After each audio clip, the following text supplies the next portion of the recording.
Hey guys, welcome back to Mike Reacts, and today we've got another one from Popo Medic, who does really great like military stories and they're like almost done as mini documentaries, like 10 minutes long. And this is about the secret SEAL team that attacked its own base in 1986. Now, haven't learned the story yet, but I'm assuming this was a training exercise or a mistake, and I hope it was a training exercise, because if it was a mistake, that's a disastrous one. That's one that we shouldn't know about. Well, we should know about, but they wouldn't want us to know about. Anyway, that's my intro. But for those of you who don't know, I am Mike. This is Mikey Reacts, and we react to all kinds of videos. Videos like this, music videos, a lot of country music, and absolutely anything that you think I would find interesting or you would like to see me react to, you can leave down in the comments below. Absolutely anything. I'm completely open-minded. Very happy to watch absolutely anything, and that includes politics and history and stuff like that. I absolutely love history, especially World War II history and revolutionary history, American revolutionary history, that is, and including this. And that doesn't include the Civil War, but I also love Civil War history. In fact, Civil War documentary was the first thing that that one by Ken Burns. That's the first thing that got me into American history, and ever since then I've been absolutely hooked. Anyway, so we'll get to this in just a second. Don't forget, for those of you who have not subscribed yet, subscribe to the channel if you want to see some more interesting content that I bring out on a week-by-week basis. I'm trying to do it every single day, but it's been very hard over the last couple of weeks. And like this channel, and hit the notification bell so you don't miss out on any new content. This is a small channel, so any subscription, any like, any comment really helps us grow, really helps me grow, and this channel grow, and I'm really appreciative. So thank you so much for hitting that subscribe button right this second.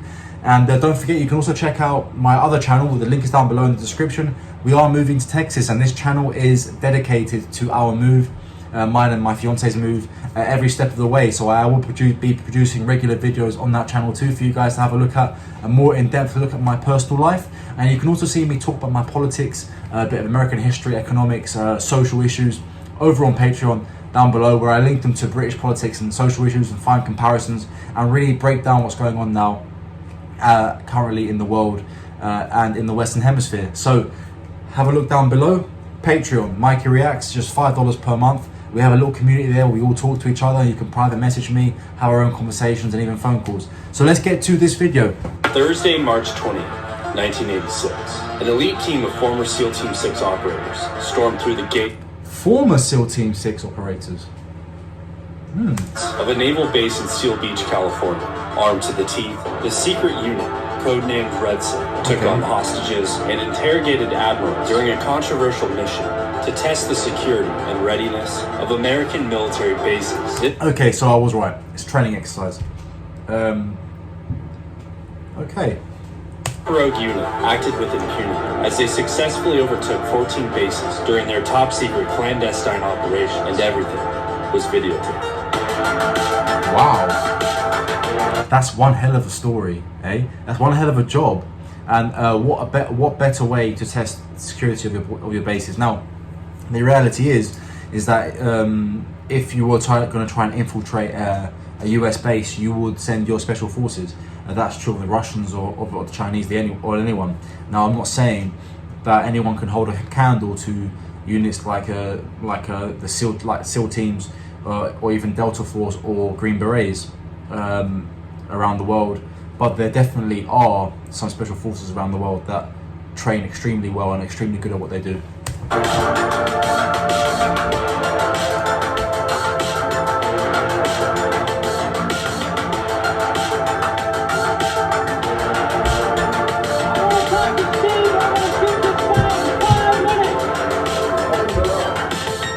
In the early 80s, the United States faced several terroristic-based events, from the 1983 Beirut MC bombing in Lebanon to a Marine barracks bombing in Beirut of that same year, coupled by hijacking after hijacking all across the globe, creating a geopolitical nightmare, in addition to the ongoing... I don't know why they just showed US forces in the Falklands. I don't know what relevance that is, but we won. Nightmare of the Cold War. And with a hyper-fixation on the Cold War among the homeland, the only program reinforcing realistic combat readiness... On the subject of the Falklands War, there's a really interesting story about a second para, And just for those of you who don't know, our paras, so our airborne units, are the elite of the British Army. Of course, you have their equivalent, like, which is the Royal Marines, which is the elite of the Navy, so on and so forth, and the SAS and the SBS, which you shouldn't know too much about when no one really does. But there was a story of a second para who was court-martialed and sentenced because he was taking as souvenirs the ears of enemy soldiers that he'd killed in battle. Crazy, right?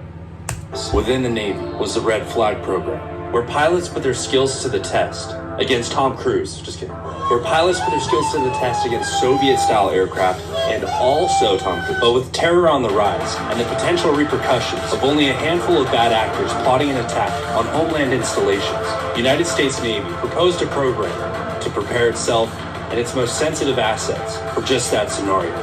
And by the summer of 1984, New Jersey native and SEAL Team 6 founder, commander, and legend Richard Marcinko relinquished command of Dev Group to Commander Robert Gormley in order to develop this highly secretive naval special warfare program alongside Admiral Ace Lyons. That's Marcinko, awesome. dubbed the Maverick of Special Operations, was a highly decorated Navy SEAL and the perfect candidate to run such a program. During the 1970s, most Americans lived in ignorance or denial of the worldwide terrorist threat. Marcinko understood the vast vulnerabilities of American bases and facilities, which inevitably fell victim to complacency. Marcinko was dead set on physically testing the effectiveness of security measures, access controls, surveillance systems, and response protocols put in place and typically maintained by NIS. He knew the popular perception of military bases being impenetrable was a far cry from reality, and set out to replace the deterrence of perception with the deterrence of practical capability.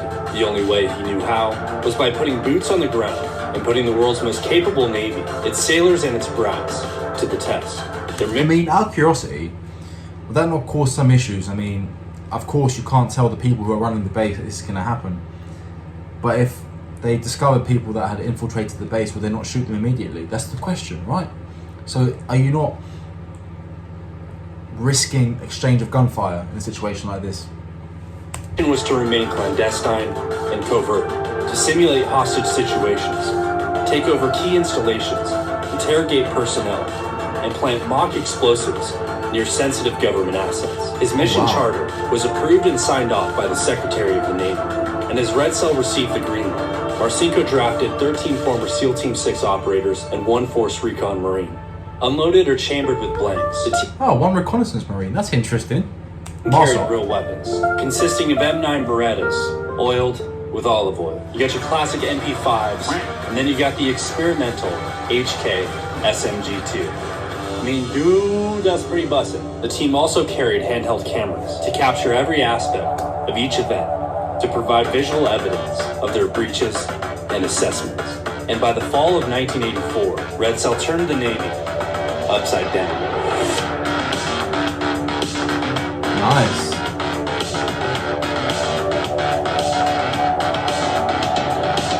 The Navy allocated a budget of $3 million per year. That's right, the Navy gave a bunch of spec ops dudes $3 million in beer and gas money to steamroll our own government, with only one vague rule, which was just don't unalive anybody. Isn't that ridiculous? I don't think so. On September 21st, in Groton, Connecticut, the Red Cell team targeted the construction site of the Navy's nuclear submarines. Protected by a limited number of state contract police, the area was asking for trouble, as the only other force capable of responding in the event of an emergency relied on the local authorities already tied up with day-to-day crime. Marcinko and his team took advantage, entered the water, and beached a nearby shipyard. They then hopped the fence in the dark alongside the pier and mugged a group of pier guards several yards ahead. The team then put on the uniforms of the pier guards, entered the bow, and boarded the tender, where they overtook the ship completely before revealing. You just got pranked, bro! The team then moved on to Norfolk, Virginia. This is a really well made video. This Popo Medic does a really good job. It's humorous and it's so informative. Where they stormed the gate. Also, imagine being that guard. You don't know this is a train. You don't know this is your own guys that are training. You don't know this. It just feels like shit. You'd be terrified. and took prisoners into a gymnasium. One of the hostages became frustrated and identified himself as the admiral in charge, at which point the operators grinned and took the admiral into a locker room, where they slapped him around and gave him a hot and cold shower until he broke down in tears, a punishment for being a dumbass and identifying himself as the admiral. They would then practice breaking into military jails by concealing weapons in their crotch to highlight the fact that male officers were purposefully avoiding crotch checks when patting down prisoners. In Charleston, South Carolina, Marcinko walked straight onto the base, using the exit side while wearing a hard hat and carrying nothing but construction materials, and nobody stopped him. He'd then see his comrades in at midnight and wake up a group of sleeping sailors in the barracks at 3 o'clock in the morning. They would interrogate the men, demand sensitive information, and then just straight up troll the shit out of them by making them PT until 6 o'clock in the morning. You have to admit though, you would. In that situation, it's like, you guys were stupid enough to let me in, you're not doing your jobs properly. Just kind of like a punishment by your own guys to say like, wake up, you know? Move on to raid the airstrip, where they hijacked a plane and all the brass waiting to board. They would even become notorious for planting bombs near sensitive installations, including Air Force One and other sensitive sites, like this dude right here just soloing a nuclear power plant.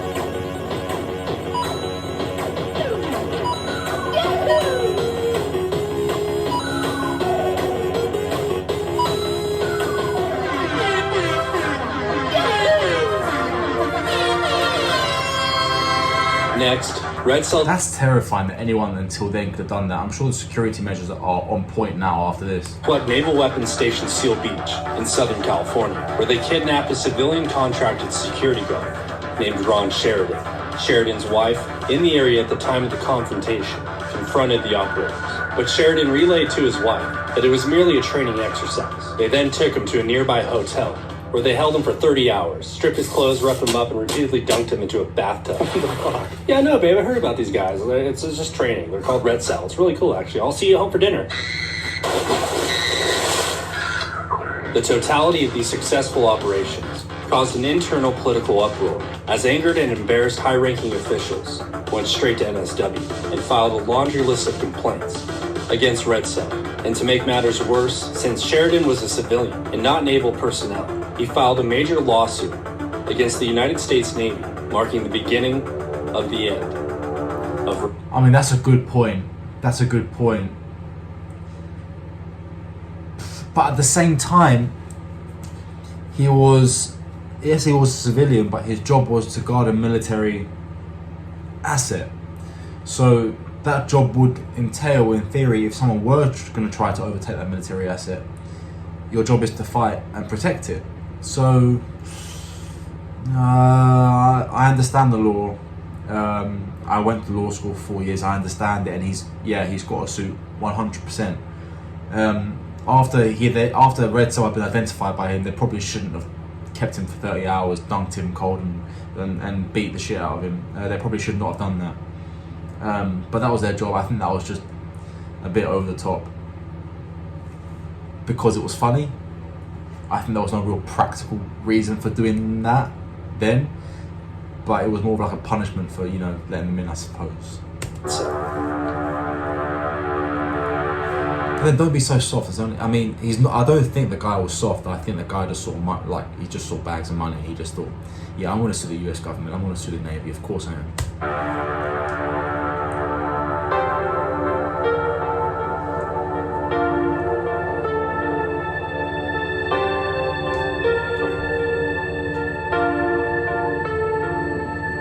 Naval facilities across the nation remained on high alert as Red Cell not only shook up the branch, but hundreds of officers within its brass, who not only claimed the program to be useless, but claimed they were never bested in the first place out of pride. Marcinko refuted their claims by providing the videotapes that proved otherwise. However, this only escalated the situation. Budgets were cut, the program was scaled back and reduced to tabletop war games. The Navy came down hard on Marcinko. By 1989, he'd served 15 months in federal prison after he allegedly conspired with an Arizona arms dealer to receive a commission for securing a government handgun contract. Marcinko denied these claims and attributed the scandal to a witch hunt by the Navy's highest-ranking officers. He would What do you think? later go on to write an autobiography titled Rogue Warrior and run a successful private security consulting firm based out of D.C. Despite the controversies surrounding his career, Richard Marcinko remains a legendary figure in the special operations community. Oh, definitely. Credited with shaping and elevating the capabilities of Navy SEALs forever. Everybody ready to go? Yeah! All right, let's go.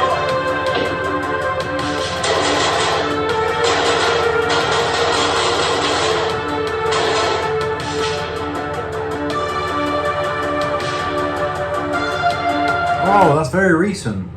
Very recent.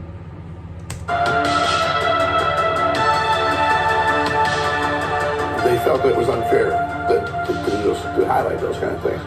And then the Navy was paying about $3 million a year to fly us everywhere on our equipment and our explosives and all that stuff. So eventually it reduced itself to almost a staff operation. And not so the bad guys can do whatever they want now.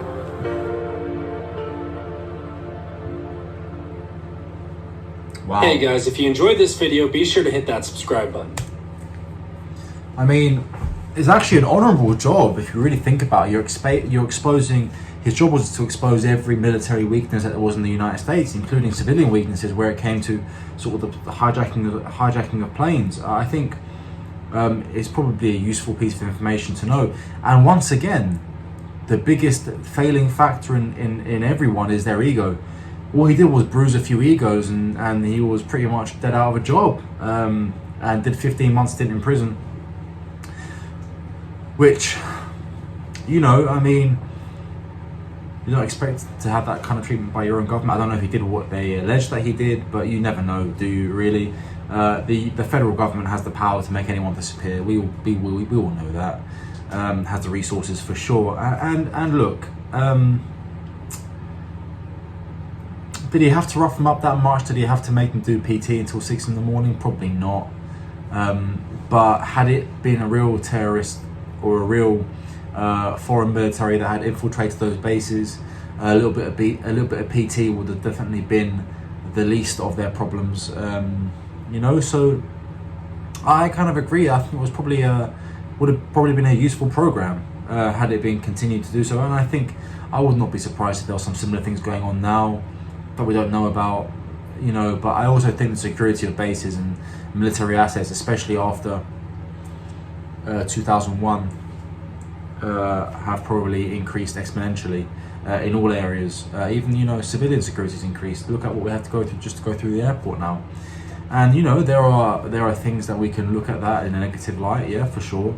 It's a horrible thing that we have to check all our liquids and all our baggage before we get on an aeroplane because of the bad people that exist in this world, yes. But it's an amazing thing that there are people who are there to protect us and check everything. So, you know, you've got to balance one with the other. At the end of the day, you know, if all you have to do is scan your bag and go through a metal detector so you can travel on amazing aeroplanes to any location in the world on a moment's notice, it's a really small trade-off.